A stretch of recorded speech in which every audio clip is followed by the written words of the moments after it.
Ready? Start. Pursuant to the aforesaid order, the respondent has filed an additional counter affidavit in which he has emphasized the desirability of remanding the matter back to the disciplinary authority for redetermination of the matter. He has emphasized that failure to supply the inquiry report to the delinquent deprives him of making a proper representation to the disciplinary authority before that authority arrives at its own findings with regard to the guilt or otherwise of an employee. This admittedly not having been done clearly, the respondent was prejudiced in submitting his defense. Even if this court concludes not to remand the matter back to the disciplinary authority, at least it has to be remanded back to the High Court. He has stated that a number of points were raised before the High Court which have not been considered on merits, as the High Court decided the writ petition only on the ground of non-furnishing of the inquiry report. Since the inquiry officer and the disciplinary authority had concluded that some of the charges have been partially proved and others completely proved, it was necessary to supply the findings of the inquiry reports. Only on knowing the reasoning of the inquiry officer could the respondent give an effective explanation. It is further pointed out that with regard to the charges relating to Maharajganj, the entire amount has been recovered. This fact is noticed by the disciplinary authority, but quite illegally it still proceed to impose punishment on the ground of proved misconduct.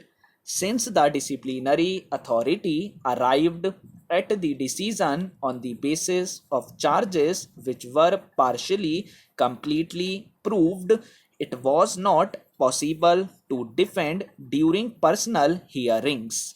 According to the respondent, this was stated by him at the personal hearing, but it was ignored. In fact, the disciplinary authority was adamant to punish the respondent. All these issues could have been highlighted if the High Court had decided the writ petition on merits. Therefore, matter needs to be remanded back to the High Court for a decision on merits on all the issues raised by the respondent. In our opinion, the aforesaid grievances of the respondent are without any factual basis. The petitioner has placed on the record of this court the translated copy of the charge sheet reply of the respondent to the charge sheet. It is true that in the instant case, there is no agreement available on record to indicate that the purchase was made for the purpose of export.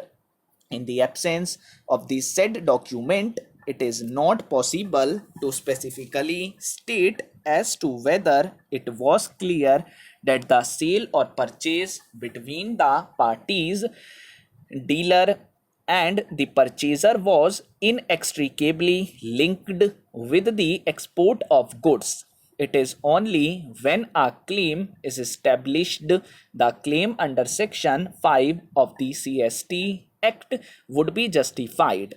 At the time of auction sale, when the appellant purchased the tea from the dealer, there is nothing on record to show that a definite stand was taken by the purchaser that the purchase of tea was for the purpose of occasioning an export for which an agreement has been entered into.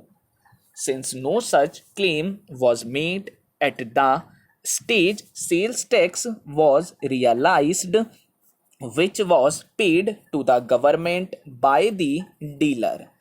However, there is a clear finding recorded by the assessing authority that the export documents were verified by him with the accounts from which it is indicated that the entire exports were effected pursuant to the prior contract or prior orders of the foreign buyers, and that the export sales are supported by bills of lading, export invoices, and such other valid documents.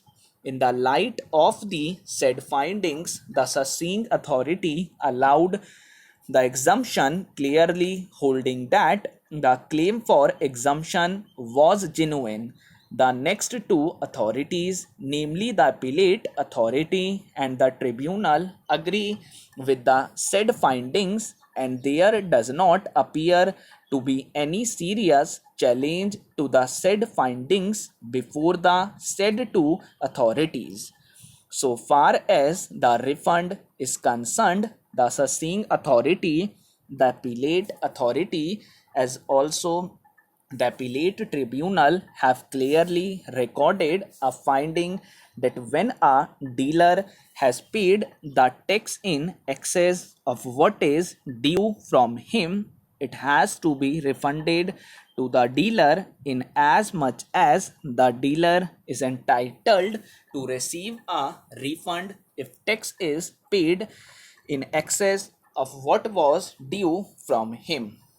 Referring to the provisions of Section 44 of the KGST Act, the Deputy Commissioner Appeals Appellate Authority also held that it is the seller or the dealer on whom the burden lies to prove that the sale is for fulfilling an order of foreign buyer, since section 5 refers only to the foreign buyer.